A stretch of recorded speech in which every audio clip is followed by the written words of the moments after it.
Sugar की मिकदार जो है वो बहुत ज़्यादा बढ़ गई है, तो उसको चाहिए अब भी ये जो शुगर है उसका कंट्रोल हो सकता है। नुस्खा नोट फरमा लें इंशाअल्लाह अज़ीज़। मैं जिस ईमानदारी के साथ नुस्खा बता रहा हूँ यूट्यूब पे व्हाट्सएप पे ऐसा कोई नहीं बताएगा।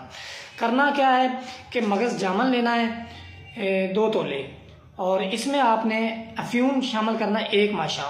पानी में खरल कर लें दोनों चीज़ों को और गोलियां तैयार कर लें। ये गोली मरीज़ को शाम के वक्त पानी के साथ 1 खिलाएं। इंशाअल्लाह अज़ीज़ 32 गोलियां आपने ये तैयार करनी है। 32 दिनों में जो मरीज़ का जो शुगर लेवल होगा वो ना सिर्फ कंट्रोल होगा बल्कि काफ़ी हद तक वो ख़त्म हो चुका होगा और मरीज़ जो है वो इससे मुकम्मल निजात हासिल कर चुका होगा। इसके अलावा मगज़ पंबा दाना को रात के वक्त भिगो के रख दें, सुबह के वक्त वो मरीज़ को खिलाएं पिलाएं।